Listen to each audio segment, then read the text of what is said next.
Hi viewers, Pinki's lifestyle চ্যানেলে আপনাদের স্বাগত। কেমন আছেন বন্ধুরা? আমি তো খুবই ভালো আছি। তো আজ নিয়ে এলাম তাল দিয়ে তৈরি বড়া পিঠা।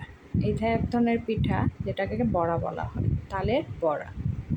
তো দেখে নিন বন্ধুরা কিভাবে তালের বড়া করতে হয়। তো প্রথমে আমি 2 কাপ ময়দা নিয়ে নিলাম। 2 কাপ ময়দার মাঝখানে আমি ভারী তালের কাঠ 2 কাপ মতো দিয়ে দিলাম। 2 কাপ ময়দা আমি চিনি পানি দিয়ে আগে ভিজিয়ে নিয়েছিলাম, ওটার মধ্যে দিয়ে দিয়েছি। আপনারা এখানে 2 কাপ মতো চিনি দিয়ে দিবেন, আপনাদের ইচ্ছা মতো যে যেরকম মিষ্টি খেতে পারে। তো এটা আমি চামচের সাহায্যে নাড়িয়ে নিয়েছি। তো দেখছি আমি এটা হচ্ছে না, তো তারপর আমি হাত দিয়ে ব্যাটারটাকে নাড়িয়ে নিলাম। ব্যাটারটা ভালো করে তৈরি করে নিলাম। ব্যাটারটা দেখুন এরকম হবে। তো এটা মনে করছি একটু ভারী হয়ে গেছে। তো এটার মধ্যে আমি আরেকটু পানি দিয়ে সুন্দর করে আরেকটু নাড়িয়ে স্ট্রাকচারটা একটু সুন্দর করার জন্য ভালো করে নাড়িয়ে রেখে নিয়ে নিলাম। তো এখন আমি একটা কড়াইতে ভালো করে তেলটা গরম করে নিলাম। মিডিয়াম লোতে রাখবেন চুলার জালটা, বেশি জাল হলে পুড়ে যাবে আর ভেতরটা কাঁচা রয়ে যাবে। তো আমি একটু একটু করে সবগুলা হাতের সাহায্যে ছোট ছোট করে বড়ার আকারে দিয়ে দিচ্ছি। কড়াইয়ের তেলটা ভালো করে কিন্তু গরম করে নিতে হবে, না হলে এগুলো ফেটে যাবে। মিডিয়াম টু লোতে রাখবেন। তারপর এক পাশ হয়ে গেলে আরেক পাশ উল্টে দেবেন।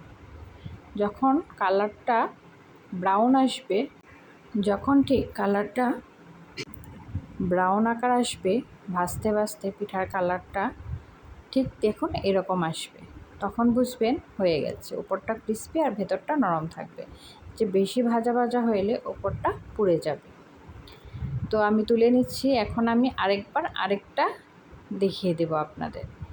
এগুলা তুলে নেওয়া হয়ে গেলে আরেকটা কড়াইতে আপনাদের আবার দেখিয়ে দেব কিভাবে বড়াগুলা দিতে হয়। দেখুন আমার কতগুলা বড়া হয়ে গেছে। তো আমি এই যে দেখুন আরেকবার কড়াইতে একটু দিয়ে দিয়েছি, দিয়ে আপনাদের আরেকবার একটু দেখিয়ে দিলাম কিভাবে বড়াগুলা দিতে হয়।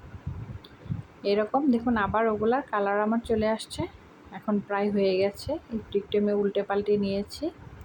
তো এগুলো আমি সবগুলোই একটু ছেঁকে তুলে নেব।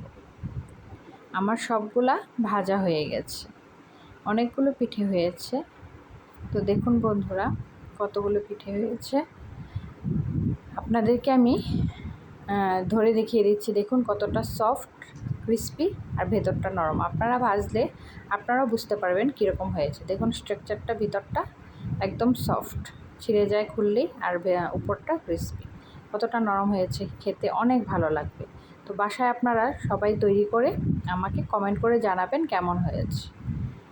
তো বন্ধুরা আজকের মতো আমি এখানেই বিদায় নিচ্ছি। সামনে আরও কোনো রান্নার রেসিপি নিয়ে চলে আসবো। বাই।